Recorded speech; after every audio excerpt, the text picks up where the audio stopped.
The 17 highway between San Jose and Santa Cruz, California is absolutely crazy. It's a major highway between two pretty significant population centers in the region, with many Santa Cruz residents commuting over into the Bay Area daily. And in general, this is a high-traffic road as it is essentially the only way to get between these two places. However, it's a long, twisty mountain road and is one of the most dangerous corridors in the United States. While there's nothing necessarily wrong with a mountain road, you can easily tell that it was never designed to function as it does today, with rapid population growth in Northern California in the decades since it was built in the 1930s. Which means that on top of being a difficult road as is, it is now also a crowded, high-traffic artery, which only adds to make it a very stressful experience. Not to mention the flooding from rain, slipperiness from snow or ice in the winter, mudslides and avalanches, fallen trees, and wildlife such as deer that make their way onto the road fairly often. Again, all this may be normal for any mountain road, but this is a major highway between two heavily linked metro areas. In 2019, there were a reported 839 collisions, 275 of which resulted in injury, and 4 in deaths. As someone who has traversed the 17 dozens of times, half the time I've been on it, there have been holdups due to collisions. And on a few of those occasions, I've seen cars absolutely totaled,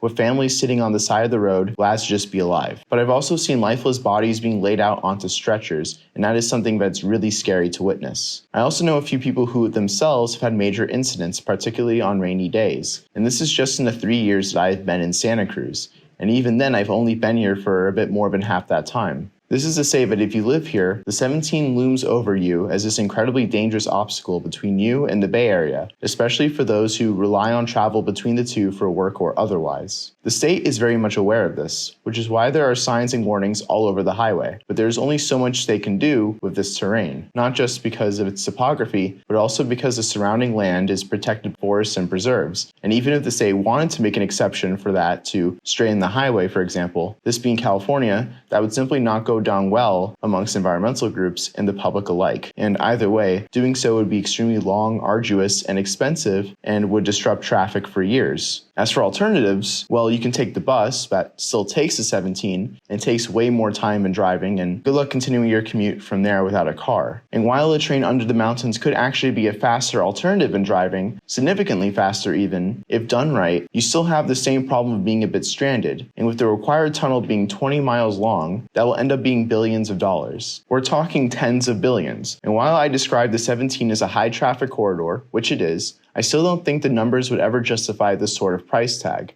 unless Santa Cruz's population were to double or triple, since the Santa Cruz metro area, discounting Watsonville, is only around 150,000 people, and it doesn't really open the door to any further connections that are worth the cost for the time being, with neighboring cities like Salinas and Monterey being small, and having a much more practical route into San Jose, which is already supposed to be built at this point. So because of that, things seem like they're going to stay the way they are for the foreseeable future. But is that really how it has to be? Is there a way to make such a train and its insane price tag justifiable? The answer is yes, but not for a really long time, and for good reason. A lot of daily traffic on the 17 is for commuting, because it's worthwhile for people to commute this far away from Silicon Valley and the Bay because of just how insane housing prices are. Santa Cruz is extremely expensive, but it's ever so slightly more affordable than the Bay Area, so that's how you get here. But the Bay Area itself has no excuse for its current housing situation. There is plenty of land and space for urbanization all over San Jose and surrounding cities. And I'm not even talking about single-family housing.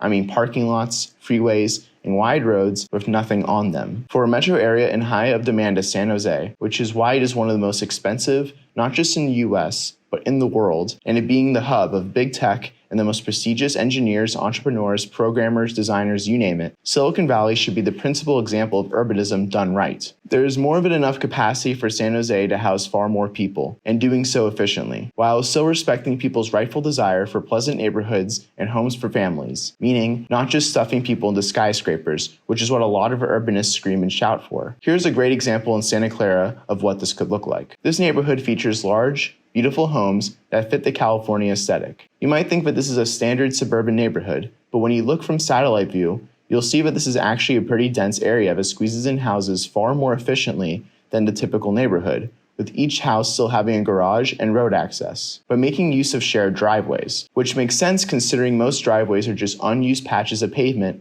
that is a burden to maintain anyways. And you can see just how much more dense this arrangement is when you compare it to nearby neighborhoods. Yet this comes with essentially no sacrifices. Maybe a smaller backyard on average, but as discussed previously on this channel, most people hardly ever use their backyard, or use it in a way that ever utilizes all of its space. And the communal pool and park in the denser neighborhood seems like a pretty great alternative. According to Districtor, this neighborhood has 1,600 people in 0.07 square miles, giving this neighborhood a density of 22,857 people per square mile. The density of Santa Clara County, 1,500 people per square mile. The city of San Jose, 5,684 people per square mile. Cupertino, 5,300 people per square mile. And remember, these are low-lying, single-family homes with garages and driveways, most with small backyards, along with a large park and a community swimming pool. No skyscrapers, not even apartments or condos, just smart and efficient design for a neighborhood of family homes. Point being, Santa Clara County has plenty of room, money, ability, and incentive to massively increase its capacity and population without turning it all into downtown Manhattan or simply destroying its suburban, family-friendly social fabric. A lot of you might be thinking though, how bad would traffic be if San Jose and surrounding cities were to double or triple its population with such urbanist implementation? But the thing you're missing is that this sort of density is perfect for a transit-based society. London, which is largely suburban, has a density of 14,500 people per square mile, and Paris, also largely suburban, is 9,900, and these are transit-orientated cities. So a Santa Clara County with similar or even greater density with this sort of urban design would be well suited for transit. So what does this all mean for Santa Cruz in the 17? It means that it shouldn't have to serve as a faraway commuter town for Silicon Valley due to a shortage in housing and sky-high prices.